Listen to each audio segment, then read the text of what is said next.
Então é um assunto que sempre tinha nas nossas reuniões, essa parte de custo, né, a comparação, e aí a gente trouxe o Paulo, um dos especialistas que trabalha aqui com a gente na iOS, para poder falar sobre o assunto, né. Paulo, pode passar aí, vou falar um pouquinho aqui sobre a iOS. Creio que a maioria que já conhece a empresa, né? A iOS hoje ela tem mais de 32 anos. Atualmente a gente tem equipe em 10 estados, mas através de parceiros a gente consegue atender todo o território nacional. Nosso corpo de colaboradores hoje conta com mais de 300 profissionais e somando aí todo mundo, a gente tem mais de 500 certificações. Além disso, a gente tem também um fator de sempre trabalhar com atendimento 24/7, desde o nível 1 até o nível 3 a gente consegue isso.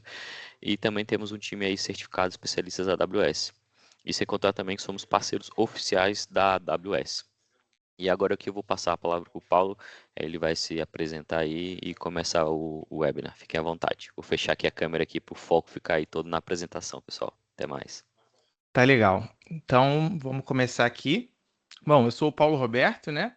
Trabalho com TI já tem algum tempinho aí, pouco mais de 9 anos. Eu comecei ali com infraestrutura física, mexendo com os servidores mesmo, cabeamento, suporte e tudo mais. E aí, daí em diante, né, eu descobri a nuvem, foi amor à primeira vista ali. Comecei a trabalhar com a AWS e nunca mais parei. Já atuei em diversos segmentos aí, consultoria, fintechs, bancos, né? Tenho aí algumas certificações da AWS de todos os níveis existentes, atualmente 6. Já fui DevOps, SRE. Para quem não conhece muito aí as nomenclaturas, basicamente são posições de infraestrutura, né? E aí na nuvem é tratado de uma forma um pouquinho diferente, mas é basicamente isso. E também faço parte do programa de Community Builder da AWS, que tem um foco ali de produzir conteúdos, né, e tudo mais. Então, a AWS reconhece as pessoas através desse programa. E é isso. Vamos falar aqui do tema de hoje, né? Opa, alguém quer falar alguma coisa? Não, beleza. Eu queria comentar o seguinte: se por acaso vocês tiverem alguma dúvida, ah, basta abrir o microfone aí e falar que a gente tira as dúvidas na hora, não precisa ficar esperando o final da apresentação. Então, como eu tenho duas telas, né, eventualmente eu vou olhando aqui para o outro lado para ver se alguém falou alguma coisa e tudo mais. Mas caso eu não tenha visto, o Rafael ou vocês mesmos podem sinalizar aí e a gente tira as dúvidas. Beleza? Então, vamos ao que interessa aqui, o problema real, né? Quais são as dores principais, né, quando a gente trabalha no modelo tradicional, né, conhecido como on-premise. Ele é um modelo que exige bastante investimento inicial, né? Então, uma das desvantagens aqui é ficar descapitalizado. Toda vez que você precisa planejar uma nova ação, seja ela de crescimento para atender uma demanda específica ou simplesmente uma escala para novos negócios, você tem que passar por todo o ciclo de avaliação e cotação com fornecedores e compra hardware para cá, né? Compra equipamento para lá.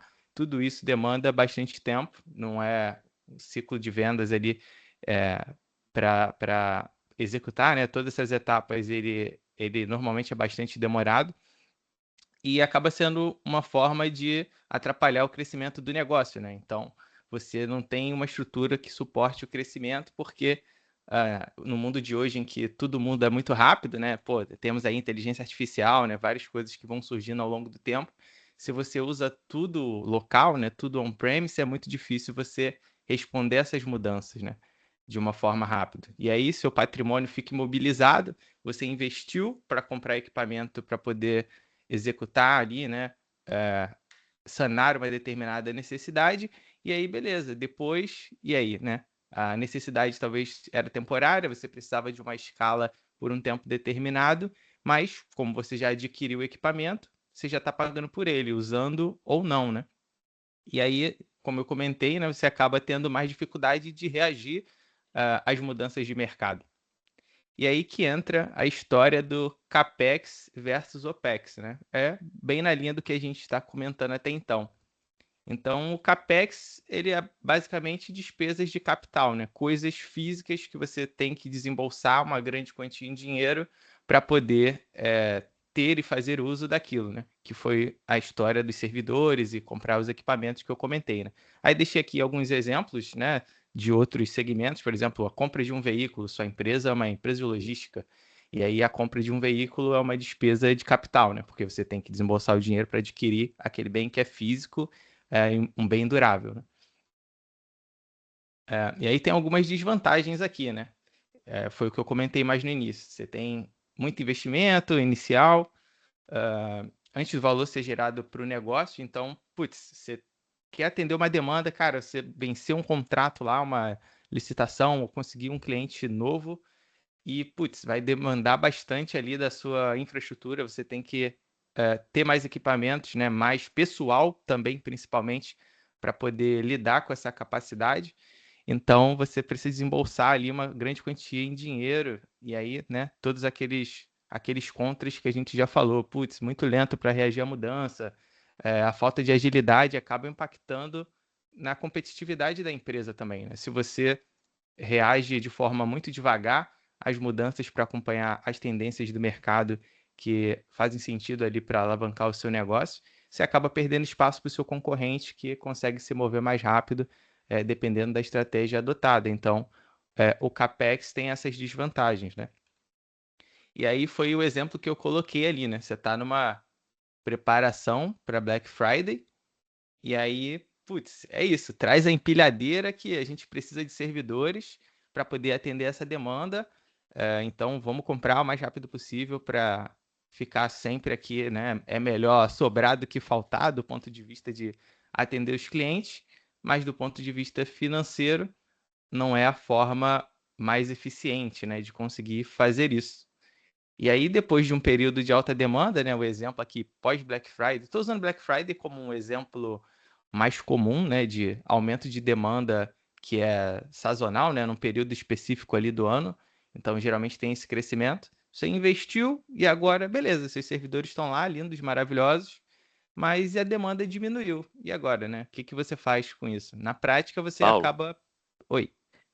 opa, só para avisar, cara, não sei por que a apresentação tá ficando ruim de ler, não tá dando para ver a imagem, tá bem pixelado por aqui, até o seu vídeo também.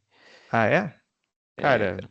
tem mais alguém que tá vendo dessa forma? Aqui pra mim O tá Tá pessoal bem. falou mesmo. aqui Para que mim tem. também. Aqui, Tá, até estranhei, pensei que fosse a minha conexão.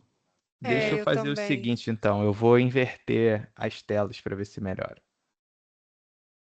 Só um minutinho. Na verdade, Paulo, o seu vídeo também tá na mesma situação. Desliga o teu vídeo, deixa É, só É, a tua. Que Tudo aí bem. tu economiza a banda aí. Deixa só a apresentação.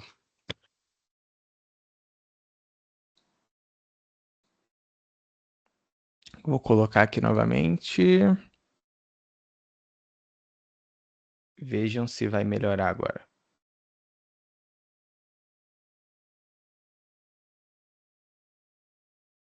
Tá dando para ver aí? Melhorou? tá, melhorou. Deu uma melhorada sim. deu uma Para melhorada. todo mundo. Não tá 100%, mas tá. Você tá Agora compartilhando a sua tela ou você subiu o arquivo do Eu tô PowerPoint pro. compartilhando a minha tela com o arquivo Nossa. no PowerPoint. Acho que se tu subir o arquivo, acho que vai ficar 100%, que ele cria cache. Eu subi ele ele já. Ele já tá online já no Ah, PowerPoint tá. mesmo. Então, beleza. Beleza, então vamos lá. Vocês querem que volte aí? Até onde vocês pegaram? eu acho que voltar aí um pouquinho seria legal. Tá bom, vou voltar aqui Pode do sair daí, ó. princípio do CAPEX, então, e do OPEX. Beleza, recapitulando, né? Bom, o CAPEX, né, como eu estava falando ali no início, tem a ver com despesas de capital. É você adquirir um bem físico e durável, como servidores, né? Sei lá, se você é uma empresa de logística, foi o exemplo que eu comentei, você adquirir um veículo, tudo isso faz parte de um dinheiro que você tem que desembolsar para comprar algo físico que é um bem durável, né? Então, isso é o CAPEX. E aí, as desvantagens é basicamente financeiro ali, de você estar mobilizando seu patrimônio, um valor significativo, trazendo isso para investir numa determinada peça que vai sim te ajudar naquele primeiro momento.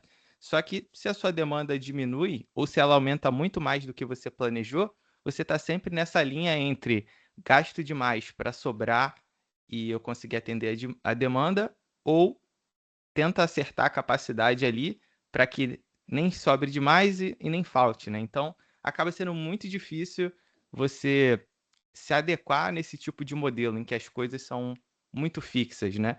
Você compra e está lá, mas e aí? Se eu aumentar mais ainda a capacidade além do esperado, aí tem que voltar novamente, desembolsar mais uma quantia em dinheiro para conseguir fazer toda essa dinâmica funcionar, né? E por outro lado, se você consegue absorver legal a capacidade, normalmente você estima para cima, né?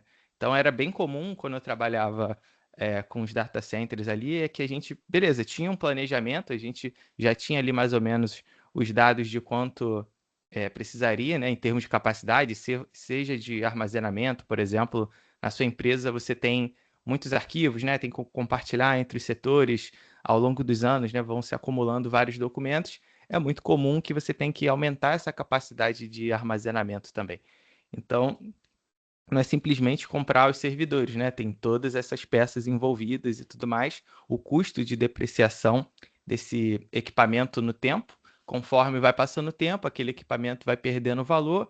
Dependendo de quanto tempo você ficar com ele, você não consegue mais suporte do fabricante. Então, de tempos em tempos, você tem que estar sempre renovando, né? Por mais que o equipamento não deixe de funcionar, você perde, às vezes, algumas capacidades ali. É uma atualização de segurança que o fornecedor deixa de oferecer, é um suporte de uma peça específica que deixa de existir ou fica muito caro porque tem que trazer de outro país, né? E por aí vai. Então, tudo isso acaba impactando o desenvolvimento ali do nosso negócio. E aí foi o exemplo que eu estava comentando, né, quando vocês sinalizaram, e a questão da tela, né? A Black Friday é aquela loucura, né? Eu não sei exatamente qual é o segmento de negócios de vocês, mas eu já trabalhei bastante com a parte de e-commerce também, né, e sites e tudo mais, e é sempre uma loucura, né? Black Friday é aquele período que você sabe que o seu site, por exemplo, vai receber ali uma enxurrada de acessos, né? E você tem que estar pronto para conseguir absorver aquilo. E não é uma opção não estar, porque se você fica fora do ar, cada minuto fora do ar, né, impacta ali muitas vezes em milhões de reais perdidos em vendas ali junto com seus clientes, né? Além de afetar também a sua reputação, né? De, putz, fui na Black Friday lá no cliente e tal, putz, queria comprar ali um determinado produto e o site estava fora do ar, né? Isso não é só uma questão financeira, mas também uma questão de imagem. E aí, quando você passa desse período que você expandiu a capacidade, comprou tudo legal, pô, no cenário ideal, você estimou a capacidade além do necessário, conseguiu absorver a carga e passou feliz durante a Black Friday. Seus sistemas não caíram, tudo continuou funcionando ali como deveria, porém, você diminuiu a necessidade de ter esses servidores depois, porque passou a Black Friday, não tem mais aqueles picos, voltamos aos níveis normais de operação e agora você tem um monte de servidor ocioso, porque você já fez o investimento e tudo bem, por um tempo ali, novos negócios vão acontecendo, novas demandas vão chegando, você pode ir preenchendo aqueles servidores também, mas você perde ali, né, um custo de oportunidade que você deixa na mesa, porque você já imobilizou o seu capital que você poderia estar usando para outras coisas, investir mais em marketing, investir mais em outros setores da empresa ali para poder alavancar, né, suas vendas, melhorar a experiência do cliente, né, e por aí vai. Então, por estar imobilizando esse capital, você perde um pouco, né, dessa margem de manobra de poder reagir, né? É o lance da inteligência artificial que eu tinha comentado, de, putz, chegou a inteligência artificial, né? Ficou algo muito popular, várias empresas estão embarcando a inteligência artificial nos seus produtos para, seja automatizar um atendimento ali, diminuir o gasto com suporte, com coisas que uma inteligência artificial consegue, né, ajudar a responder dúvidas dos clientes, coisas mais simples e até coisas mais avançadas. Então, como você vai desembolsar um valor para investir em algo assim que poderia realmente mudar o jogo para o seu negócio se você já imobilizou seu patrimônio de forma significativa, né? Então, é o tipo de custo de oportunidade que às vezes a gente acaba perdendo de fato, né? Por ter imobilizado o capital nesse cenário do CAPEX. E aí o OPEX é exatamente o oposto. O OPEX, ele é o gasto operacional, aquilo que é contínuo, né? Como os serviços ali. Eu dei alguns exemplos. Você tem um aluguel de uma sala, isso é uma despesa CAPEX, porque você paga como se fosse um serviço, né? Você está alugando ali a sala, você tem o direito de utilizar essa sala enquanto você estiver pagando ali a assinatura, né? A mensalidade do aluguel dessa sala. Aí dei alguns exemplos de internet, manutenções do escritório, né? Tudo isso que são normalmente associados a serviços, né? Mas são coisas contínuas, né? Prestação de serviço, manutenção e por aí vai. E aí eu coloquei aqui algumas vantagens do OPEX, que vai na linha oposta do CAPEX, que é, beleza, eu sou uma empresa, eu quero investir aqui no crescimento para atender uma demanda, né? Vamos usar esse exemplo da Black Friday. Tenho aqui a Black Friday, preciso aumentar as capacidades ali de forma temporária, né, dos meus servidores. Com o CAPEX, você teria que investir logo de cara um grande montante. Com o OPEX, você vai pagar somente pelo uso. Vai lá, olha, eu preciso de mais servidores, né? Num cenário já entrando no uso de uma plataforma de computação em nuvem, né, como a AWS, você vai lá e vai pagar somente pelo uso. Então, poxa, preciso de mais servidores. Você consegue, de forma automática, fazer com que esses servidores eles sejam criados ali para atender uma demanda específica que você tem, né? Pô, um pico da Black Friday, beleza. Sobe mais máquinas automaticamente, ele vai atender, vai gerar a cobrança por aquele período de tempo, né, que ele ficou ativo, mas depois que terminar a demanda, conforme ela for diminuindo, os servidores eles são desligados, né, e são mantidos somente aqueles que são necessários para manter ali a sua base normal de acessos. Então, se num cenário normal você roda com 3 servidores e na Black Friday você precisa de 10 servidores, beleza. Esses 7 que serão os extras, eles vão subir, vão atender a sua demanda, você vai pagar por eles, e quando eles não forem mais necessários, né, eles serão excluídos, né, de forma automática ali. E é isso. Então, você realmente consegue responder de forma bem rápida, né, a demandas do seu negócio, né, ajudando ali, se ajustando ao crescimento dele à medida, à medida que você se utiliza de plataformas que trabalham nesse formato, né. E aí, aonde a nuvem entra? Algumas das vantagens que eu coloquei, né? Você paga somente pelo que você usar, né? Então, frequentemente você vai ouvir ali o termo pay as you go, né? Pague somente pelo que usar. Então, você não precisa investir grandes quantidades de dinheiro, vai pagar somente conforme for necessário. Pô, preciso de mais recursos, mais armazenamento, preciso aumentar aqui o número de backups que eu vou fazer e espalhar ele em vários locais, né? Tudo isso você consegue fazer com a nuvem, porque você tem autosserviço sob demanda. Não precisa abrir cotação para ninguém, esperar aprovação de licitação ou nada do tipo, né? Num cenário em que você tenha um controle já estabelecido, né? Um nível de governança já estabelecido. A empresa vai se adequando, né, a esse formato de trabalhar com a computação em nuvem. Então, já tem a plataforma, já sabe que você consegue lá, olha, preciso de mais servidores, entrou, preciso de mais armazenamento, entrou, preciso de, sei lá, usar inteligência artificial. Tudo isso você consegue ali, sob demanda aí na console, né, no painel da AWS, ou de qualquer outra nuvem, né, que você esteja utilizando, ativar ou desativar aquilo que você precisa. Então, ele se adequa muito bem às suas necessidades, né? Seja lá quais forem, você consegue se adaptar bem rápido. E tem essas características da elasticidade, que foi o que eu comentei aqui.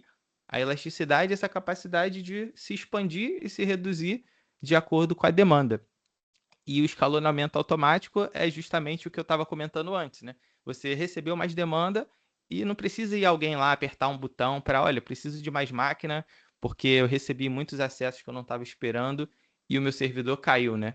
Então, não existe isso. Se você tem ali uma arquitetura, né, uma infraestrutura robusta, pensada, nesses elementos que eu trouxe aqui, você consegue trabalhar de uma forma bem mais tranquila. E o uso da nuvem, ele não é só uma questão de investir em equipamento ou agora estou pagando pelo uso propriamente dito. Ele também interfere na quantidade de pessoas que você precisa para manter a sua operação no ar. Num cenário em que você usa infraestrutura física, muito provavelmente você vai precisar ali da pessoa que cuida dos servidores, da pessoa que dá o suporte, da pessoa que desenvolve, né, as suas ferramentas, os seus programas, né, os seus aplicativos para poder fazer tudo isso funcionar. E com a nuvem você consegue combinar, né, os serviços de uma forma que você não precise de tantas pessoas assim. Dependendo do tipo de serviço que você utilizar, você consegue ter mais ou menos responsabilidade do ponto de vista de manutenção das coisas. Eu vou mostrar um pouco mais à frente, que é a história de ter a AWS como diferencial competitivo. E uma coisa muito comum de vocês verem também em apresentações, né, sobre cloud, principalmente relacionada à AWS, é essa fotinha aqui. Não sei se vocês já viram, mas isso aqui é o modelo de responsabilidade compartilhada. Ele separa o que é a responsabilidade da nuvem, né, do provedor, né, enquanto a AWS, por exemplo, e o que é a responsabilidade na nuvem, né, a responsabilidade do seu uso enquanto cliente, né, o que você faz na nuvem. E aí tem essa separação. A responsabilidade da nuvem é essa parte em laranja. Então a AWS vai ter lá os data centers absurdos que eles possuem, né, espalhados em diversos países, com uma robustez absurda de parte elétrica, de, enfim, equipamentos, toda essa distribuição. A chance do seu data center, né, de acontecer alguma coisa que faça o seu data center sair do ar é muito maior do que você ter um evento na AWS que faça ela desligar, né, 100% todos os recursos. Problemas acontecem, né? Eventualmente você tem um problema aqui, outro ali. Então, dependendo de como você monta, né, a sua arquitetura, como você organiza suas pecinhas, né, suas caixinhas dentro dessas responsabilidades, você consegue atenuar e sobreviver a esses problemas também. Algo que no ambiente físico muitas vezes é bem mais difícil.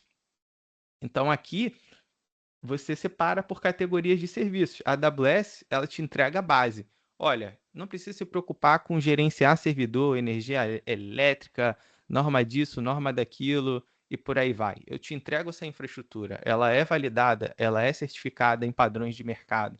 Então você não precisa se preocupar com isso. Eu estou te entregando aqui a caixinha. Olha, toma aqui o armazenamento para você usar nos seus arquivos. Toma aqui o servidor para você colocar a sua aplicação, né? Para você rodar ali as suas ferramentas.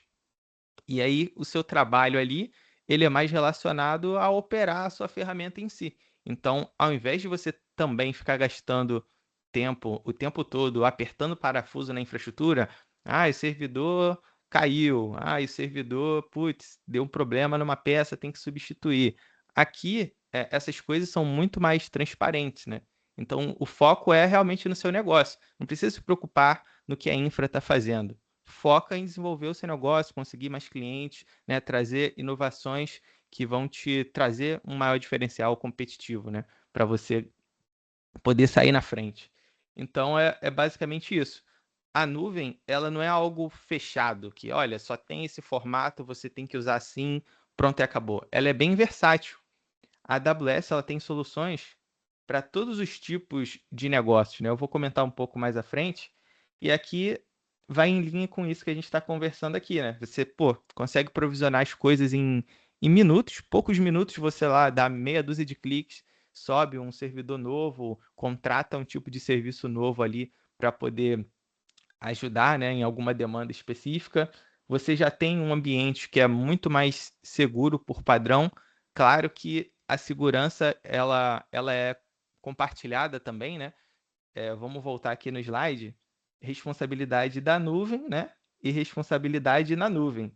A segurança, ela sempre vai permear todas essas camadas. Não é porque você está usando um provedor de nuvem que você simplesmente não tem que se preocupar mais com segurança também, né? Então, em até certo nível, a AWS vai te entregar, que é a parte física da coisa ali, né? Toda a infraestrutura por baixo dos panos para fazer funcionar aqueles serviços. Ela já tem sim um nível de segurança, mas, por exemplo, como você trata os seus dados, a quem você dá acesso, como isso fica disponibilizado na empresa, tudo isso é responsabilidade sua, né? Não tem como a AWS ou qualquer outro provedor interferir nessa parte em específico. Então, por isso que essa segurança ela é compartilhada.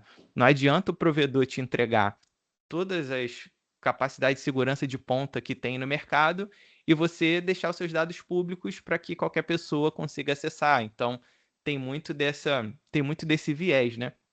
Por isso é o modelo de responsabilidade compartilhada. Algumas coisas o provedor resolve para você e outras você precisa, né, com a instrução do provedor, seguir as melhores práticas. Então, você tem uma diversidade tecnológica absurda, que foi o que eu comentei. Gente, realmente, assim, é muito grande a quantidade de serviços que a AWS possui, né? Eu vou comentar um pouco mais à frente, mas, assim, seja você, quero ir para a nuvem 100% ou não, quero só levar uma parte aqui dos meus recursos, tem combinação para todo tipo de gosto. Se quiser ir 100%, você pode ir. Se quiser ir só uma parte, você pode ir. Se você quiser ter uma experiência de nuvem dentro da sua empresa, você também consegue. A AWS ela oferece hardware para que você consiga utilizar alguns dos serviços deles dentro do seu data center, né? Então, tem configuração para todo tipo de necessidade mesmo. E a maior vantagem é esse alcance global de uma forma bem simples. Então, olha, preciso que meus servidores fiquem no Brasil, tem a região de São Paulo. Preciso que meus servidores fiquem na região de Virgínia, nos Estados Unidos. Pô, você consegue também. Então, preciso que esteja, sei lá, né, em algum lugar da Europa, você também consegue. Então, essa facilidade de alcance global ela é muito grande, né? E é algo que já está lá. Você não está pagando a mais porque existe isso. Você vai pagar se você criar recursos que sejam alocados, né, nessas regiões para poder fazer o uso das máquinas, né, efetivamente, ou seja lá qual for o outro serviço. E aí, sempre tem em mente que as coisas elas são evolutivas, né? Às vezes, principalmente para as pessoas que são mais técnicas, né? A gente às vezes já está acostumado ali a trabalhar no cenário físico com máquinas enormes, né, para poder aguentar a capacidade, porque é aquilo, você já tem que reservar a sua parte para poder garantir que você vai ter os recursos necessários. E como não é muito versátil essa questão da capacidade, né? Geralmente a gente acaba colocando máquinas maiores do que o necessário. E aí, um erro comum é você ir para a nuvem dessa forma, né? A pessoa roda tudo ali, né? A empresa roda tudo num ambiente físico com máquinas grandes para poder estar sempre acima da capacidade, já que não consegue responder a uma demanda de uma forma rápida. E aí, quando vai para a nuvem, acaba copiando e colando o ambiente. Isso não funciona. Para uma etapa de transição, a gente pode adotar esse tipo de estratégia, né? De, beleza, pega como está, a gente leva para a nuvem, mas existe um trabalho contínuo de ir adequando as coisas para que as suas aplicações, né, as suas ferramentas, os seus aplicativos, eles utilizem do que a nuvem tem de melhor, que é justamente essa capacidade de poder expandir, essa capacidade de fazer uso das coisas sob demanda. Então, você pode começar simples, você pode começar com um servidor, depois você expande para 4 servidores, depois você expande para, enfim, 100 servidores, o que mais for necessário para atender o seu negócio. E se você cresceu essa capacidade e ela não é mais necessária, né? Você também consegue reduzir. Tudo é muito fácil, né, de você alterar. Precisa de mais disco, você aumenta. Precisa de menos disco, você diminui. Preciso de uma máquina nova, preciso de um recurso novo, né? Tudo isso você consegue fazer com a nuvem. E aí foi o que eu estava comentando, né? Não precisa ser 8 ou 80. A nuvem não é sobre migre tudo para a nuvem, porque vai ser sempre a melhor opção, vai ser sempre mais barato, vai ser sempre a melhor forma de você usar os seus recursos. É assim, tem diversas vantagens em fazer isso. Mas dependendo do tipo de negócio que você tem, dependendo das necessidades, dos requisitos regulatórios que o seu tipo de empresa possui, às vezes, pô, você não pode ir para a nuvem, você tem uma questão dos dados, tem que manter os dados dentro do Brasil, tem que manter os dados dentro de uma infraestrutura que seja do seu controle. Então, muitas vezes você não vai conseguir levar 100%, né? Agora, num cenário mais simples, em que você tem uma ferramenta, você tem um e-commerce, você tem algum sistema de, sei lá, um sistema de gestão de projetos, um sistema de RH, um sistema de contabilidade, por aí vai. Esse tipo de sistema você consegue levar para a nuvem, né? Muitas vezes ali de forma 100%. E aí tem todos esses benefícios que eu comentei, né? Mais no início ali. Então, não precisa ser 8 ou 80. Você quer complementar a sua estratégia. Falar, olha, Paulo, a minha empresa ela já tem aqui um data center que está bem otimizado, a gente consegue atender as demandas, mas a gente gostaria de adicionar uma segunda camada aqui de segurança para esses dados, né, para o nosso data center. Então, um cenário catastrófico aqui. Seu data center pode pegar fogo. Você, tem lugares do mundo que tem furacão, tem terremoto, tem todo tipo de coisa. Então, para você evitar, né, ter perdas muito grandes, uma das coisas comuns em se fazer num cenário híbrido, né, que você está usando a nuvem para complementar, para estender as capacidades do ambiente que você possui, é você ter um backup externo para recuperação de desastres. Então, se você tem uma estratégia boa de backup, por exemplo, eu posso dar um exemplo de um grande museu aqui do Rio, foi um projeto que eu participei faz muito tempo, em que eles tinham, né, o data center físico deles ali, onde rodava todos os sistemas que o museu precisava usar, só que o backup ele também era armazenado nesse museu. Então, se acontecesse alguma coisa, pegasse fogo e tudo mais, tudo poderia ser perdido. E aí, um dos objetivos ali do projeto era justamente estender essas capacidades de recuperação de desastres.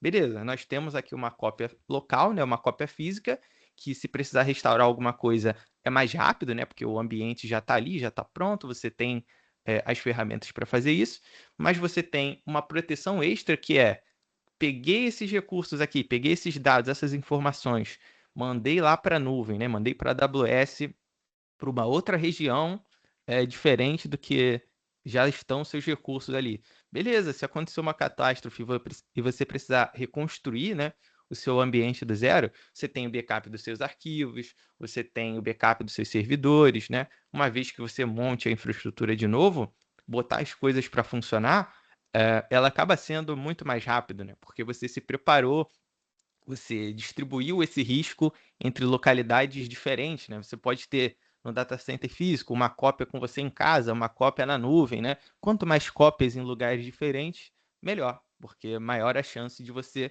não perder nenhuma informação. E aí é o ponto que eu estava comentando. A AWS hoje tem mais de 200 serviços. O mais comum que as pessoas costumam ver são o serviço de servidores, o serviço para você colocar um banco de dados, o serviço para você armazenar os seus arquivos. Esses são serviços básicos que você encontra, mas tem serviço para todo tipo de necessidade que você possa imaginar. O exemplo que eu comentei dos data centers físicos, a AWS tem um serviço que chama AWS Outpost. Ele serve exatamente para você que tem um requisito de segurança maior ali e que precisa ter, né, os seus recursos gerenciados de forma própria, né, de forma física dentro da sua empresa. Você consegue comprar uns racks, né, um conjunto de equipamento ali que rodam serviços, né, versões dos serviços que já rodam na AWS. Então, o mesmo serviço de servidores de máquinas virtuais que você contrata lá pela console, você pode ter uma versão dele rodando no seu próprio data center também. Então, percebe que é bem complementar. A estratégia ela não é excludente. Você pode sim usar a nuvem como uma parte complementar. Você pode sim usar a nuvem como 100% do seu negócio também. Tudo depende de quanto dinheiro você tem, como está a sua equipe, que tipo de coisa você quer valorizar mais. Você prefere pagar um pouco mais e ter menos pessoas para poder operar os seus recursos, porque você usa uns serviços em que a responsabilidade da AWS é maior, então ela cuida da infra, cuida do tipo de máquina, cuida da rede, cuida da maior parte das coisas, e você só tem que se preocupar em dizer, olha, eu preciso de tanto de recursos aqui para poder atender minha aplicação, e é isso, né? Tem uma configuração aqui de máximo de servidores e mínimo que tem que ter, e o resto da AWS toma conta para você. Existem serviços que te entregam esse nível de administração, né? Trazendo ali, tirando de você quase que 100% da responsabilidade de ter que manter aquela infraestrutura. Tem recursos que você paga 100% pelo uso, e aí não existe isso de, poxa, será que tenho capacidade suficiente? Será que eu não tenho capacidade suficiente? Não, olha, o serviço, ele paga por acesso. Se você tem 10 acessos, você paga um valor. Se você tem 10.000 acessos, você paga outro valor. Ele vai custar mais caro do que você ter um servidorzinho físico específico lá para você rodar. Mas isso comparando o valor simples, né? Olha, eu tenho um servidor que custa 10 e tem um recurso que é sob demanda que ele custa, sei lá, 1. Só que aí, quanto maior for o uso, esse 1 ele pode ser maior do que 10. Só que quanto você está economizando por não ter que se preocupar se o servidor vai cair ou não ter que se preocupar em ficar fazendo monitoramentos, não ter que se preocupar em ter alguém olhando, tomando conta se aquele servidor ele vai ficar o tempo todo ativo. Então, dependendo de que tipo de estratégias você escolhe utilizar, quais são as suas necessidades, quais são os recursos que você dispõe, né, financeiramente ali para investir, você consegue adequar para sua necessidade, seja ela qual for. Então, realmente tem muitas opções, né? E aí tem sempre um quadrante também que a gente acaba vendo aí todo ano, né? Que é o Gartner, ele faz ali um levantamento, né? Faz uma pesquisa com os usuários para levantar quais são os provedores mais promissores aí dentro desses cenários que eles separam, né? Você tem um quadrante de desafiadores, líderes, operadores de nicho e os visionários, que atualmente está sem ninguém. Essa imagem, ela é de maio de 2025, né? Até o momento que eu preparei a apresentação, não tinha uma versão atualizada para 2026, então eu usei essa última aqui. A AWS já há muitos anos, se vocês forem procurar por versões anteriores, vocês verão que a AWS está no topo já há muitos anos. Então, a AWS é líder de mercado, né? Você tem outros provedores como o Google, como o Microsoft, como a Oracle, que mais recentemente ela veio para esse quadrante de líderes também, né? Se mostrando aí como também um provedor interessante. Então, você realmente tem todo tipo de opção. E aí, a AWS, ela se destaca frente aos outros, na minha opinião, justamente por ser líder há muito tempo, eles já terem desenvolvido um ecossistema muito grande. Então, além dessa quantidade de serviços que passa de 200, que atende o 100% na nuvem, atende o 100% on-premise, atende a mistura dos dois, você tem muitos profissionais capacitados já na tecnologia, né? E, eventualmente, você precisando de apoio e alguma parceria, como serviços aqui da iOS, para poder ajudar vocês, né, a dar esse próximo passo, a elevar essa maturidade no uso da nuvem, você consegue isso de uma forma mais fácil.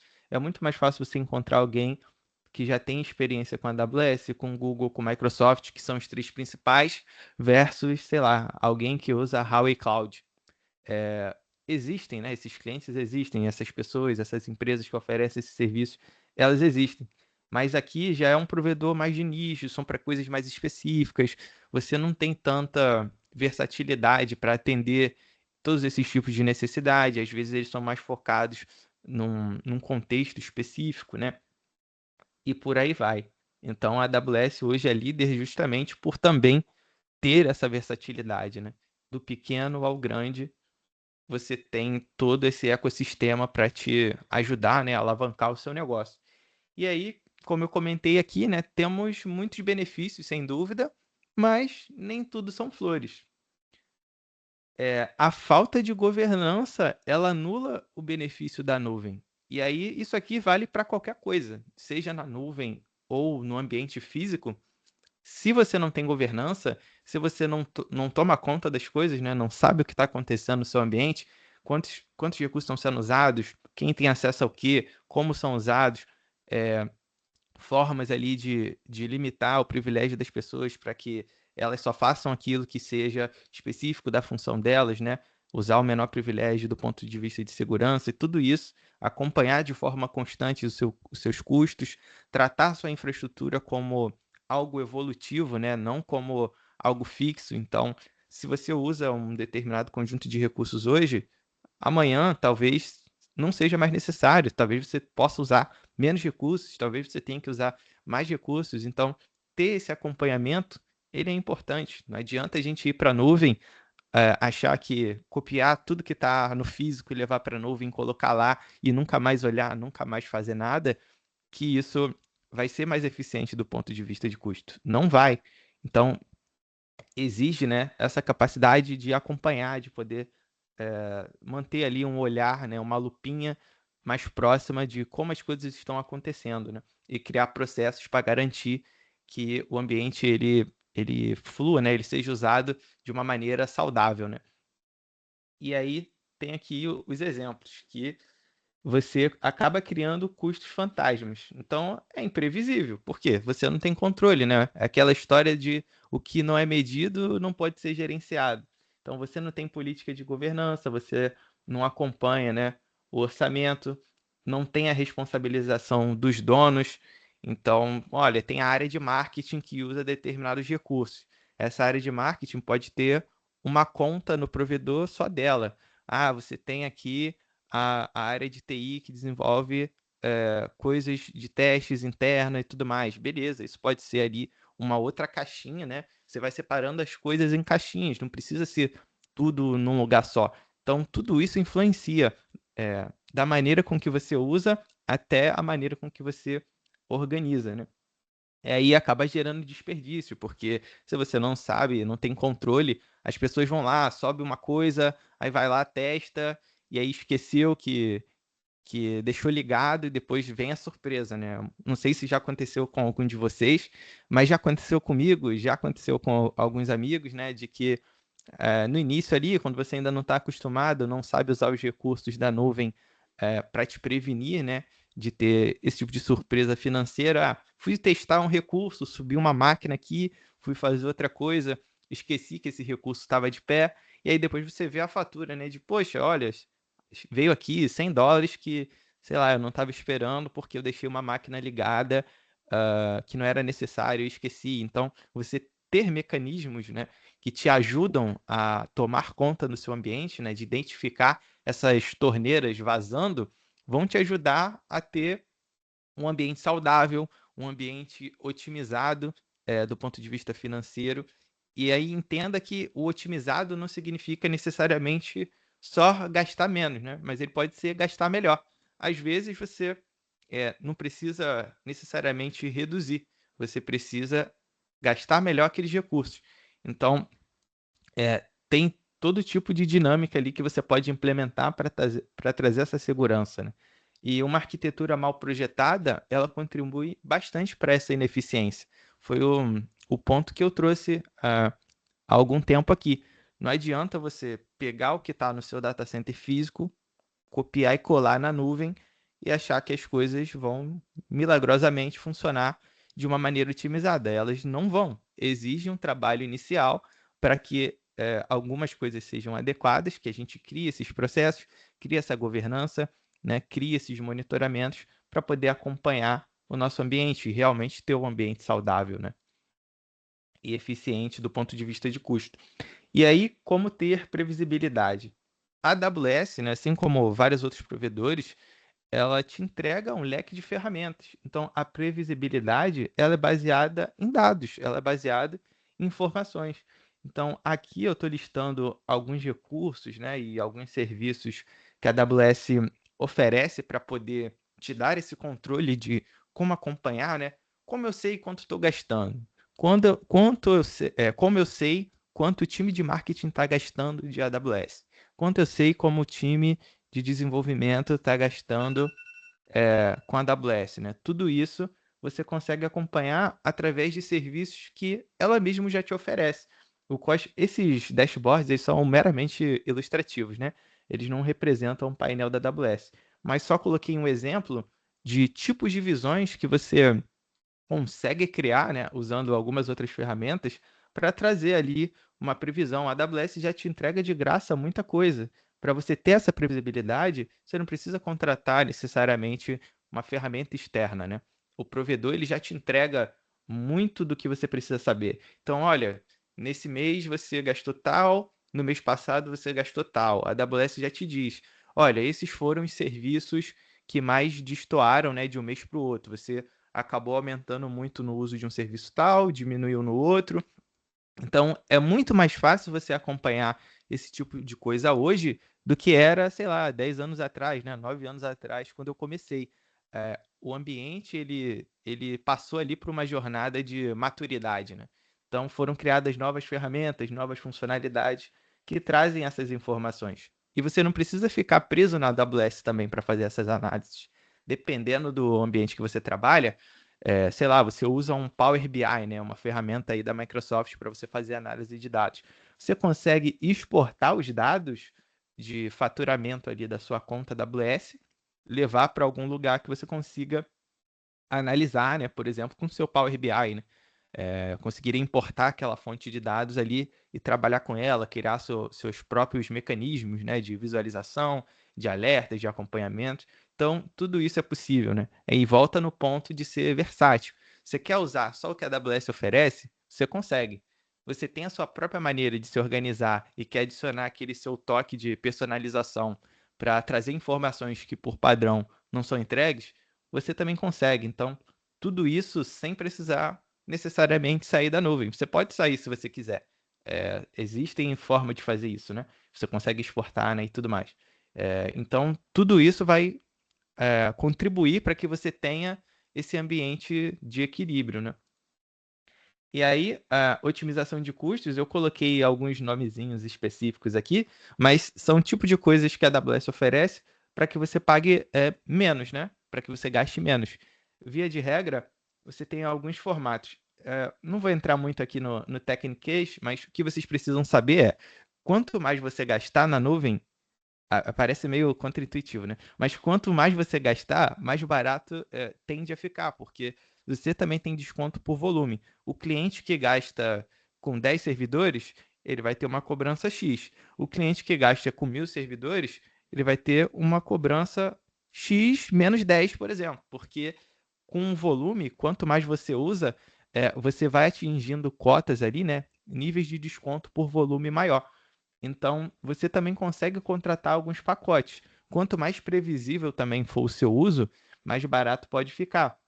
Aqui eu coloquei, por exemplo, o Savings Plan, que é um pacote que a AWS oferece, que é basicamente o seguinte: você já sabe que o seu ambiente roda com 100 máquinas durante o ano, no período normal, mesmo tendo que escalar para aguentar Black Friday ou outros, né, momentos de pico, você sabe que fica dentro dessas 100 máquinas, por exemplo. Você pode chegar para a AWS e falar: olha, AWS, eu já sei que eu uso aqui 100 máquinas durante o ano, então eu me comprometo com você a fazer uma reserva aqui durante um ano ou 3 anos, que são as opções. Me comprometo aqui a fazer uma reserva dizendo que, olha, eu te garanto que num ano eu vou gastar 100 máquinas. A AWS, beleza, se você se compromete a gastar 100 máquinas durante um ano, então eu te ofereço aqui um pacote de desconto maior, já que você vai ter essa capacidade em uso, né? Isso me traz previsibilidade. Tendo previsibilidade, eu consigo melhorar as margens e diminuir o seu custo, né, para você rodar os servidores. Então, esse é o tipo de coisa que a gente tem aqui, né? Os descontos, né, no cenário do Savings Plan, ele pode chegar até 72% de desconto, né? Então, imagina, você tem um recurso lá que você paga $100, por exemplo, e aí, cara, você teria 72% de desconto, né, dentro desse valor. Então, olha como é absurdo, né, o nível de desconto, simplesmente porque você fez um compromisso. E esse compromisso, seguindo o modelo de nuvem, ele também é versátil. Então, você quer fazer um ano de compromisso, tudo bem. Se você pagar antecipado esse um ano, você recebe o desconto maior possível, né? Então, para chegar nesses 72% aqui, certamente você vai precisar fazer um pagamento antecipado dessas 100 máquinas, por exemplo, né, que eu coloquei aqui. Mas isso não é obrigatório. Você pode simplesmente dizer, olha, eu me comprometo a usar 100 máquinas e eu quero manter o meu pagamento sob demanda. A AWS vai falar, tudo bem, mas ao invés de te dar 72% de desconto, eu posso te dar 50%. Tudo bem para você? Ah, tudo bem. Então, beleza, é isso. Então, até nisso, né, existe essa versatilidade. Você pode pagar 100% antecipado, e aí isso é o que vai te dar o maior desconto. Quanto mais tempo você ficar e quanto mais você desembolsar, né, nesses pacotes, o pagamento antecipado, maior vai ser o desconto, né, o nível de desconto que a AWS vai te dar. Então, você pode se adequar. Ó, não faz sentido 3 anos, faz sentido para mim 1 ano. Eu não quero pagar 100% antecipado. Eu quero ser o meio termo. Eu quero pagar somente a metade. Então, você também consegue. Se o valor lá representa, sei lá, $12.000 que você teria que pagar, e aí você quer pagar só a metade, você pagaria $6.000. Ou então, se você não quiser pagar nada, tudo bem, você vai ter um desconto legal ainda, bastante significativo, normalmente ali acima dos 40%, né, 50%. Mas, e é isso, né? Vai se adequando para a sua necessidade. E aí tem outros formatos aqui, né? O Spot e tudo mais, são coisas mais técnicas, né? Mas de forma bem simples, a AWS ela tem uma capacidade ociosa. Nem todo mundo está consumindo ali, né, todos os recursos, porque eles têm muitos servidores, né, precisa ter além da capacidade para atender todos os clientes. Então, eles fazem uma jogadinha ali que é o seguinte: fala, olha, eu tenho um mercado aqui de leilão de servidores. Você diz para mim, olha, eu quero pagar até $10 por um servidor. A AWS vai estar lá. Ó, beleza, apareceu aqui, dado a oferta e a demanda do leilão, temos aqui um servidor que se encaixa nas capacidades que você pediu e no preço, então eu vou te emprestar ele aqui por um tempo. Mas assim, ele é muito barato, mas eu posso pegar ele a qualquer momento. Quando eu for pegar, eu vou te avisar. Olha, pessoal, tá na hora de devolver o servidor. Vocês têm 2 minutos aí, né, para terminar o que tiver que fazer, que eu vou pegar esse servidor de volta e aí a vida continua, né? Depois que aparecer uma demanda que bata, né, com as características que você definiu, novos servidores vão sendo criados. Estou explicando aqui de uma forma bem simples, mas essas coisas elas são bem automáticas, tá? Claro que esse tipo de recurso especificamente, eles possuem alguns pré-requisitos. Você não pode pegar lá o seu programa, que é um RP da sua empresa, e colocar nesse tipo de recurso normalmente, porque ele não foi pensado a suportar essas características de o servidor morrendo do nada, né? Porque a AWS está pegando e tudo mais. Ele precisa normalmente de algo mais fixo. Então, são aplicações específicas, né, que foram desenvolvidas já pensando em, poxa, tudo bem, como a AWS, né, como a nuvem, ela é elástica, se eu tenho servidores subindo, servidores descendo o tempo todo, beleza, eu construí o meu programa, né, o meu site, por exemplo, de forma com que tá tudo bem para ele. Se um servidor morrer de repente, outros vão subindo, ele não se importa com isso, continua funcionando normalmente. Então, é o lance da arquitetura que a gente falou lá atrás. Quando você constrói, né, a sua aplicação já pensando nas características que a nuvem te oferece, você consegue usar ao máximo, né, esses recursos ali de uma forma mais granular, né, mais otimizada, e tendo realmente esse uso com benefício muito alto. E aí você tem outras capacidades, né? O right sizing é aquela história de, olha, eu estou rodando aqui com uma capacidade acima do necessário, então eu posso reduzir, eu posso adequar. Ou então, ao contrário, né? Eu estou rodando com muito menos do que deveria, está faltando recursos, eu posso aplicar ali uma otimização, né, para elevar os níveis, né, dos servidores para ter mais memória, né, mais capacidade de processamento e por aí vai. E você tem também outros recursos que é a história do serverless ali. Serverless, ele quer dizer sem servidor. Na prática, na sua visão de usuário, é como se não houvesse servidor mesmo.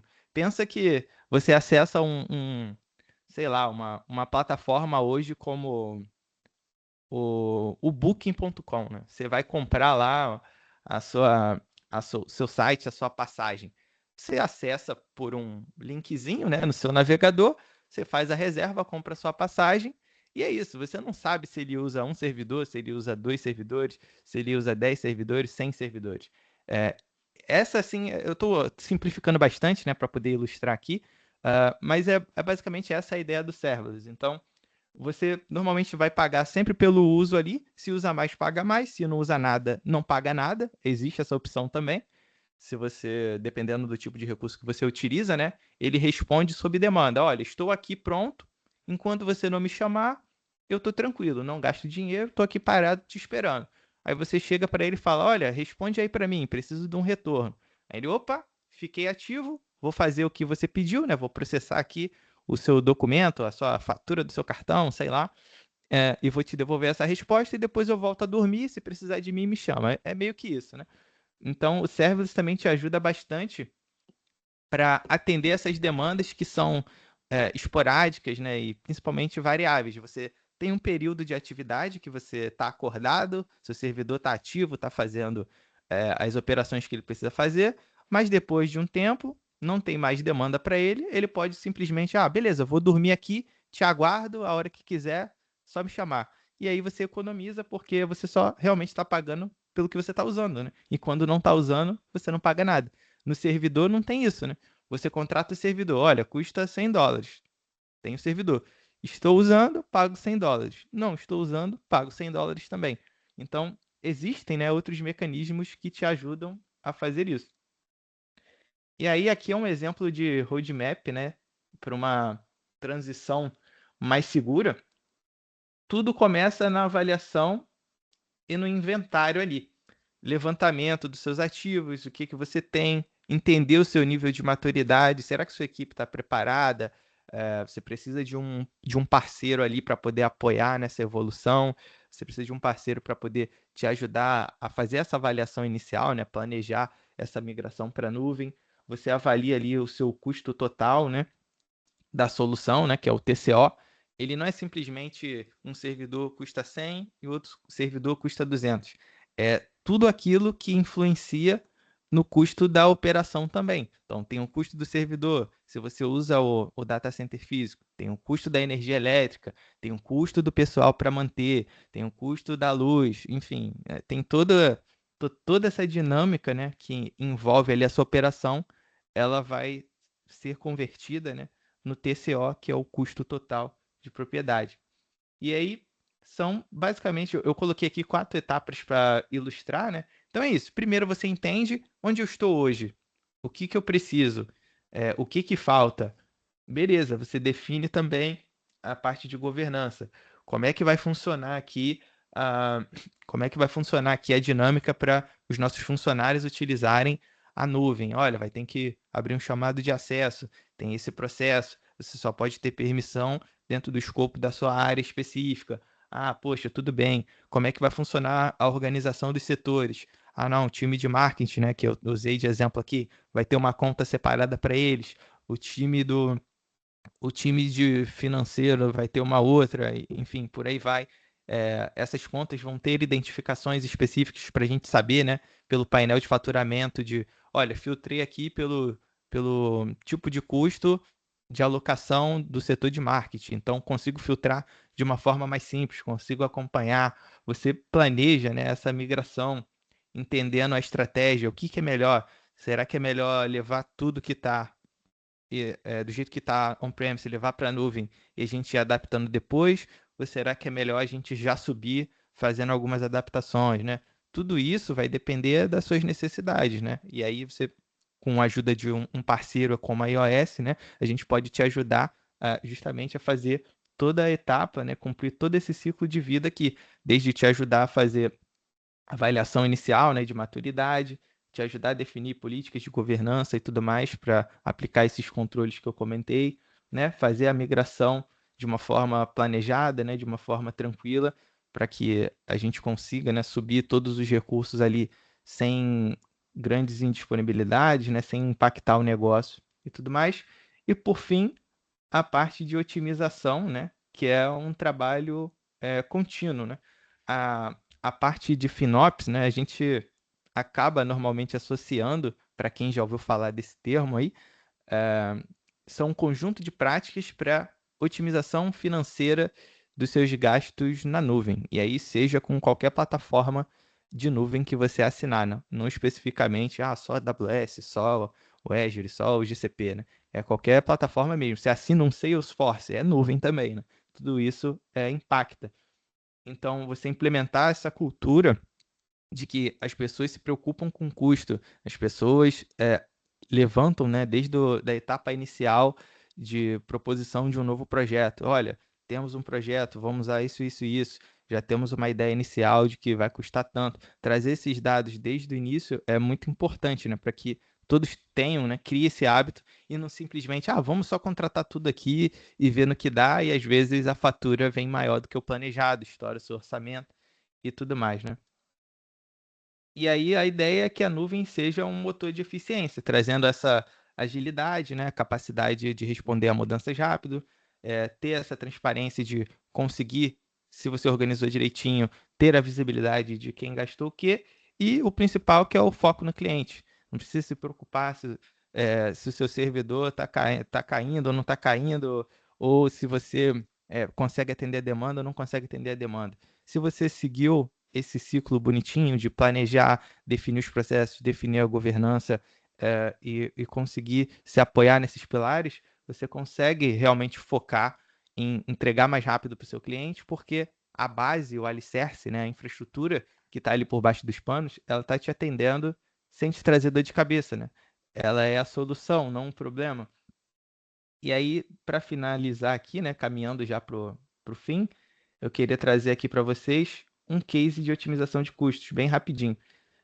Eu não posso falar, né, qual é o cliente exatamente por causa de compliance, mas trazendo aqui algumas informações, eu participei de um projeto numa instituição financeira em que a fatura da AWS ela custava ali por volta de $280.000, né? E os gastos de cloud eles estavam passando ali acima do orçamento.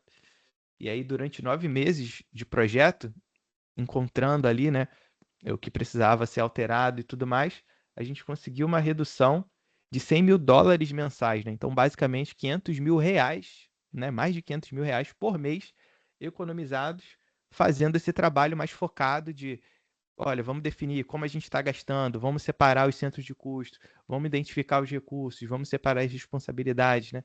Todo esse trabalho de FinOps, né, de otimização, ele foi feito, né? E aí eu separei também aqui em quatro etapas, né?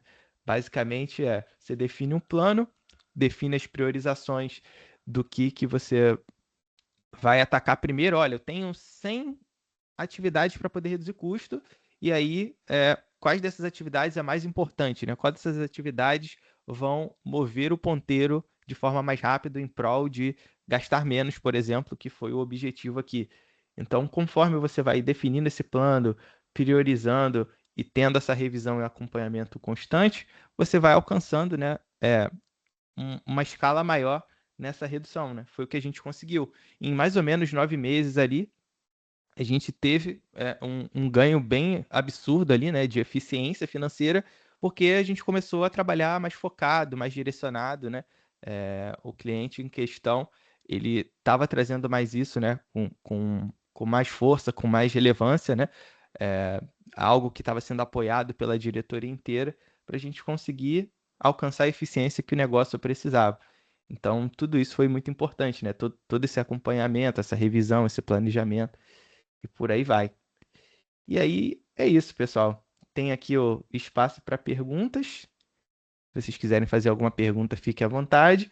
E tem esse QR Codezinho aqui na tela também para vocês darem uma olhada e dar o feedback de vocês, o que vocês acharam da apresentação, do conteúdo, do formato aqui, sugestões, se vocês tiverem algum tema que vocês quiserem sugerir, fiquem à vontade aí.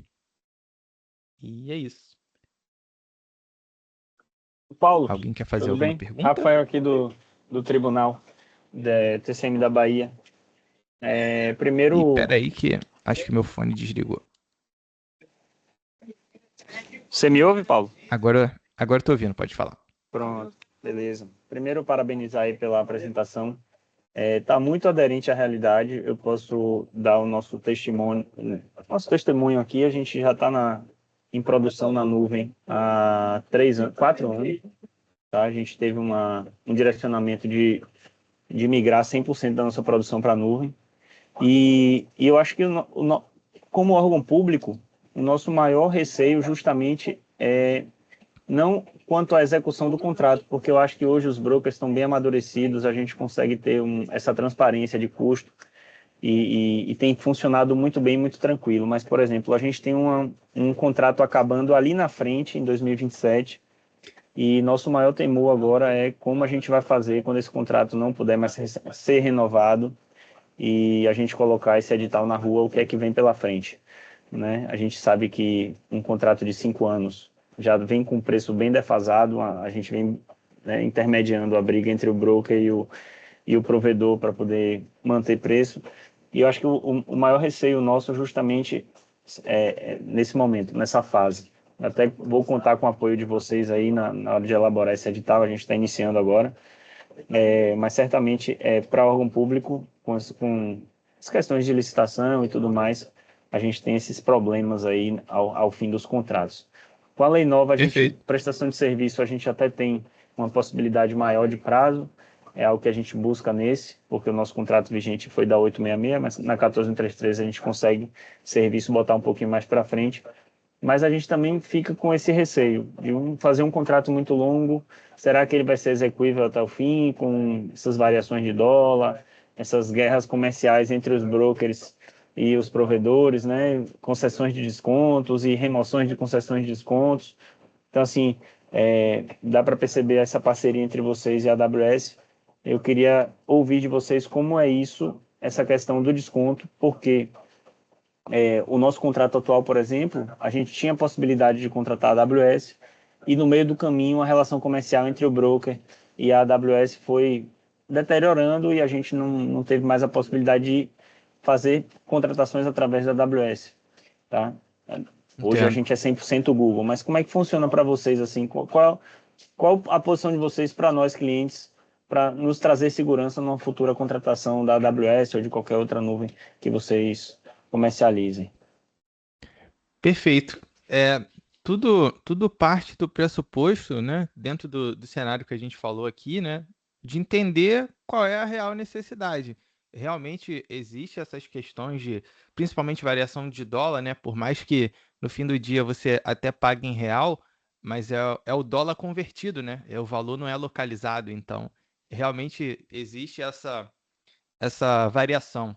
E aí tem umas formas de atenuar um pouco isso, né? A questão do dólar, eu não sei se é algo válido para todo mundo, eu não me recordo agora, mas já vi casos de negociação com a AWS, inclusive, em que você consegue fixar o valor do dólar por um tempo específico do contrato. E aí, eu estou falando aqui uma coisa que eu já passei, que eu já vivi, né?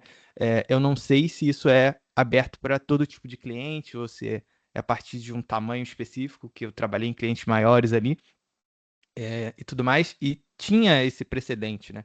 Então, a variação do dólar você poderia contornar um pouco nesse sentido, né? Conseguindo um acordo ali para fixar o valor. E a questão do compromisso. Quanto mais você se comprometer, né? A história do Savings Plan. Poxa, você já opera há muito tempo. Você tem uma linha de base de mais ou menos quanto você gasta ali, para mais ou para menos. Então você consegue dizer, olha, tudo bem, por todo esse tempo você operou no on-demand total. Você só foi pagando conforme o uso e não se comprometeu ali por 1 ano ou por 3 anos, o que for, para conseguir reduzir a sua demanda. Então, são coisas que você consegue fazer utilizando a própria estrutura da AWS e a própria revisão da sua arquitetura em si. Por mais que, beleza, você já tem um contrato de 5 anos que já está defasado, né, provavelmente por essas questões todas que a gente conversou aqui, ter uma reavaliação da arquitetura. Será que não faz sentido adequar um sistema de uma determinada outra maneira e, com isso, conseguir adequar esses custos, né, para que eles fiquem dentro do esperado, né, ou talvez até abaixo? Então, não tem uma resposta objetiva para te dar, olha, faça só isso e só isso vai resolver o seu problema. Tem várias questões que precisam ser avaliadas. Como a sua arquitetura está? Será que ela já está otimizada? Será que já foi passado ali um pente fino para tirar ineficiências, né? Essa questão mais contratual de ter ali um acordo com a AWS com justamente, né, ter um prazo maior e tudo mais para trazer esses benefícios, tudo isso ele vai influenciar em te dar mais ou menos segurança para poder fazer essas evoluções.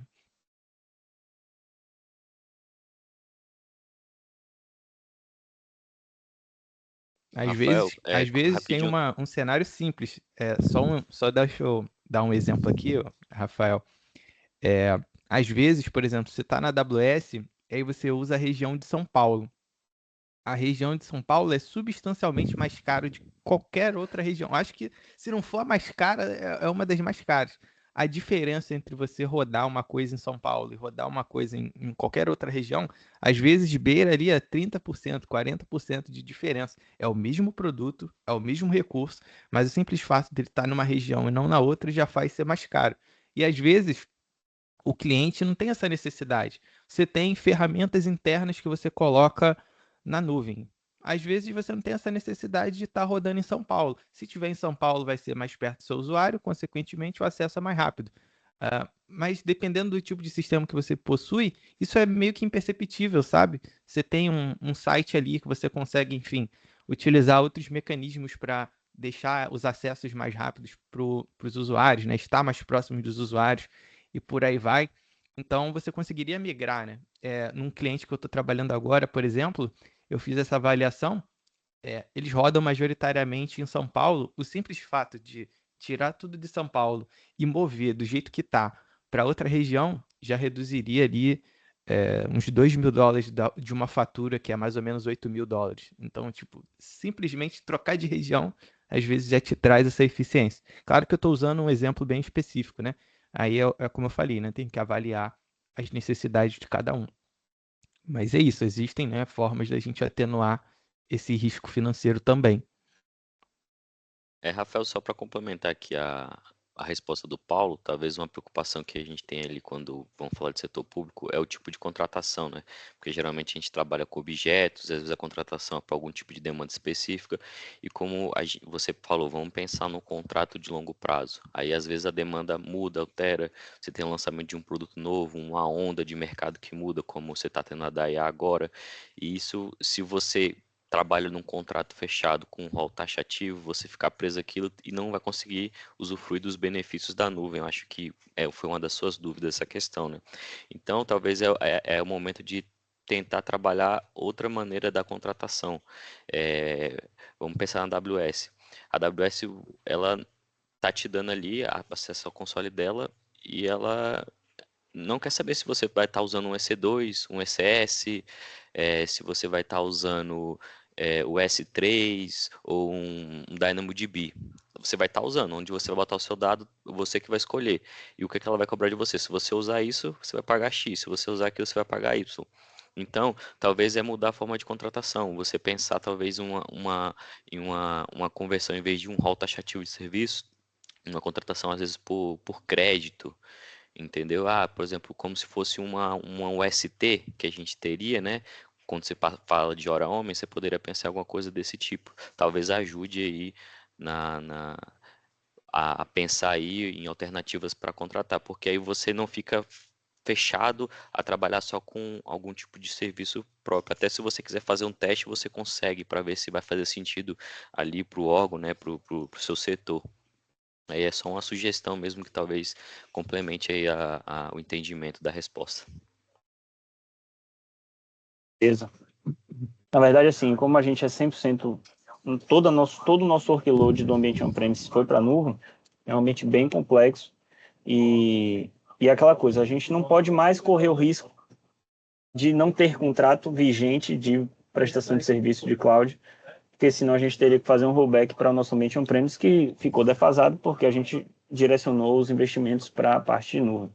Então, realmente é algo muito crítico para a gente, a fase mais crítica para a gente hoje, depois que a gente virou para a nuvem, são esses processos de renovação de contrato, porque sempre há, como vocês trouxeram também, mudança de mercado, né, mudança de modelo de contratação, Mas também, por outro lado, tem essas questões de preço de dólar, de concessões de desconto entre broker e provedor. Então, são sempre momentos muito críticos. Mas ficou claro, sim. Vamos em frente aí. E também sobre essa questão de relacionamento, né, que você falou, a iOS hoje a gente já tem aí por volta de uns 7 anos ou mais de relacionamento com a AWS. Então, é uma parceria que já tem bastante tempo já. Sólida, né? Já tá sólida aí. Pessoal, fica à vontade aí. Se alguém tiver mais alguma dúvida, quiser trazer alguma questão, alguma experiência, Paulo e fica à vontade. Rafinha, o Cris da Ameplan botou uma questão aqui no chat. Eu tô vendo aqui. Tem os pontos principais de dúvida. Beleza, eles não têm, nesse momento, um projeto em vista de migrar para a nuvem, mas sendo uma empresa do segmento de saúde, quais seriam ali os principais benefícios da adoção da AWS, especialmente sobre a ótica de CAPEX e OPEX. Aí tem mais alguns outros pontos, né? Vamos por partes aqui. Independente, né, de ser uma empresa do segmento de saúde ou não, os Rapidinho, benefícios... Paulo, antes de você continuar a Opa. resposta aí, se quiser passar para o próximo slide, porque aí você já explica a questão aqui do assessment e aí já responde as Sim. perguntas até por conta do horário aí. É verdade, né? Tudo bem. Tem esse outro QR Code aqui, que é para fazer um assessment, né? Uma avaliação inicial da sua maturidade para uso da nuvem, né? São poucas perguntinhas, então quem tiver interesse em entrar em mais detalhes e tudo mais, né? Trocar uma ideia aqui com a gente, fica à vontade para preencher também esse QR Code de avaliação. E aí a gente pode falar também do seu caso em particular, né? Mas só respondendo aqui o Cristiano, né, de forma objetiva, para não tomar mais tempo, os benefícios sobre a ótica de CAPEX e OPEX tem muito a ver com o que a gente falou ali, né? O desembolso do dinheiro antecipadamente ou não. Como uma empresa de saúde, né, dependendo do tipo de segmento, às vezes você precisa de maquinário específico, né? Então, sei lá, precisa rodar seus sistemas, ao invés de você desembolsar o dinheiro antecipadamente para investir num aspecto de infraestrutura que não é o core, não é o principal do seu negócio, né, como os serviços ali, né, as coisas relacionadas ao segmento de saúde que você atua, utilizando a nuvem, a vantagem é justamente conseguir direcionar o investimento de uma forma mais granular, né? Enquanto no OPEX você paga pelo uso e não tem que desembolsar antecipadamente o dinheiro, você vai pagando mês a mês conforme você vai utilizando, isso te dá uma margem para usar esse mesmo dinheiro que você teria para investir no equipamento, né? Em alguma coisa para sua atividade fim, né? Da área de saúde, né? Então, acaba sendo um uso mais inteligente ali dos seus recursos, né? Dependendo da sua necessidade, né? E quanto de recursos você dispõe. Então, do ponto de vista do CAPEX e OPEX, é mais isso. Realmente você poder focar naquilo que é o seu principal fator de geração de renda, né? Que é a atividade fim do seu negócio. A infraestrutura, os serviços de nuvem que você usa por trás, eles vão ser o alicerce para que você consiga, né, fazer essa entrega propriamente dita. E aí, indo para a segunda pergunta, como a AWS trata as questões de segurança, esse é um ponto muito importante. Foi o que eu comentei no slide de responsabilidade compartilhada, né? Em que você tem essa divisão do que é a responsabilidade da nuvem, né? Da AWS, do provedor, e o que é a responsabilidade na nuvem, que é a sua responsabilidade enquanto cliente. A AWS, como fornecedor, os serviços, a infraestrutura que ela te entrega, já seguem diversos padrões de segurança, inclusive para a parte de saúde. Eu não lembro agora qual é o nome, eu acho que é RIPA que chama, alguma coisa assim. Mas é um padrão de certificação internacional. Então, muitos dos serviços já são certificados, né? A infraestrutura, a base deles são certificadas. Mas a forma com que você usa compliance, proteção de dados, isso é algo que você tem que implementar, né? É a história da segurança da nuvem, né? Com a segurança na nuvem. A segurança na nuvem, o seu uso, como você usa, isso é responsabilidade sua. Foi o que eu comentei, né? Você tem dados sigilosos que não podem ser compartilhados, mas aí você deixou eles públicos. de quem é a responsabilidade? É sua, porque você não configurou seguindo as melhores práticas, né? A AWS tem o papel de te entregar as melhores ferramentas para você fazer, né, a melhor proteção possível dos seus dados. Ela vai te entregar isso. Agora, como você vai usar essas ferramentas, aí é algo que a sua equipe, né, o seu parceiro ou o seu time interno precisa se atentar, né, para conseguir atender todas as necessidades regulatórias que são cabíveis ali dentro do seu segmento de negócio. Então, tudo isso tem a ver com a governança que você precisa implementar para o seu ambiente. A AWS ela não vai resolver esses problemas sozinhos para você, né? Ela te entrega ferramentas para que você faça isso, né? Por isso que é um trabalho conjunto. Ela vem com arsenal de infraestrutura e você, que é o maior conhecedor do seu próprio negócio, vai conseguir, né, através dessas ferramentas, aplicar as melhores práticas. E aí, sobre a pergunta final, em que momento faria sentido iniciar o estudo ou planejamento? Na minha opinião, o quanto antes. Mesmo que você não tenha essa pretensão inicial de já fazer isso, quanto mais cedo você começar a se familiarizar com o que é necessário, mais cedo você pode se planejar e se preparar para fazer isso se realmente fizer sentido para você. Então, quanto antes você conseguir já levantar essas informações, né? Como é o seu ambiente, o que que usa, como a gente trabalha aqui com as coisas, qual é o nosso nível de necessidade, né? Que tipo de recursos a gente precisa. Quanto mais cedo esse levantamento for sendo feito, mais fácil será, caso haja necessidade de fazer uma migração efetivamente, parcial, né, ou completa, concluir, né, todo o processo, porque você já levantou os dados, já se familiarizou com o tema, já foi descobrindo, de repente, alguma coisa que você sabia que não existia, mas como você começou a fazer essa avaliação, você teve ciência, né?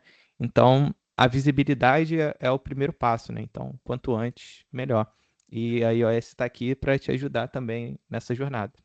Inclusive, eu acho até que o assessment vai te ajudar a iniciar esse processo, né? Isso, né? Esse Sem assessment, dúvida. é só complementar aqui, ele é baseado no framework da AWS, propriamente ali, o preparo da migração na nuvem, né? Então, fique à vontade aí para olhar. A gente deu uma reduzida porque o original são mais de 40 perguntas, a gente diminui aqui para 20 para ficar uma coisa mais rápida e tranquila de responder. E aí a gente consegue trazer insights aí que podem te ajudar a tomar essa decisão e avaliar se é o momento para migrar ou não. Pessoal, alguém tem mais alguma pergunta? Eu tenho uma pergunta para o Paulo aqui, ó, Rafael. É coisa rápida, tá?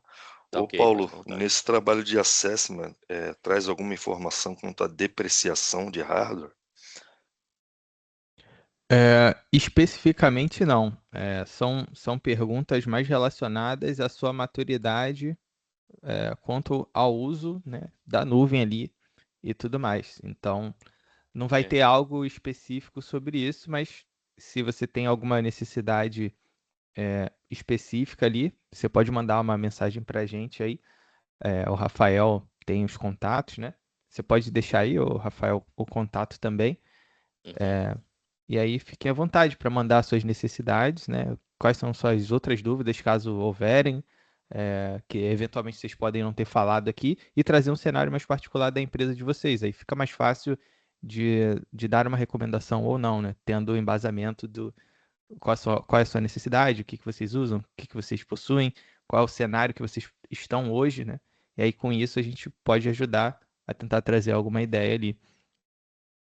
Não, tá bom, obrigado. Fiz essa pergunta porque creio que algumas empresas podem ter essa dúvida quanto à depreciação de hardware, quanto à escolha de investimentos no on-premise, né, cara? Muitas vezes não consideram isso e no valor final de tudo, é uma depreciação bem considerável, né? É uma perda de valor bem Sem considerável. dúvida. Sim, tem uma Registrei isso só média, para o né, pessoal que tiver alguma dúvida, quiser perguntar para você depois, aí ficar à vontade. tá. Tem Perfeito. uma média de depreciação, mas realmente vai variar de acordo com o hardware que o cliente tem, né? Quando é que foi provisionado, quando foi feita a compra, então.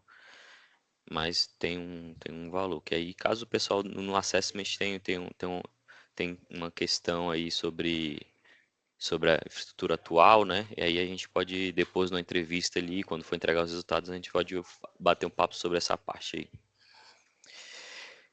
Pessoal, agradecer a presença de todos aí, agradecer o Paulo aí pela apresentação, muito boa. A presença de todos aí que tiraram essa manhã para estar aqui com a gente. Quem pôde perguntar, tirou dúvida. Espero que ninguém saia daqui com dúvida, mas caso tenha, tá aí meu e-mail. A gente pode marcar uma conversa. Se você achar necessário, pô, Rafael, gostei dessa apresentação, queria levar aqui para o meu time, queria levar aqui para os meus gerentes, meus diretores, a gente pode também adaptar para a sua realidade, só entrar em contato, tá bom, pessoal? Bom dia a todos aí, até uma próxima.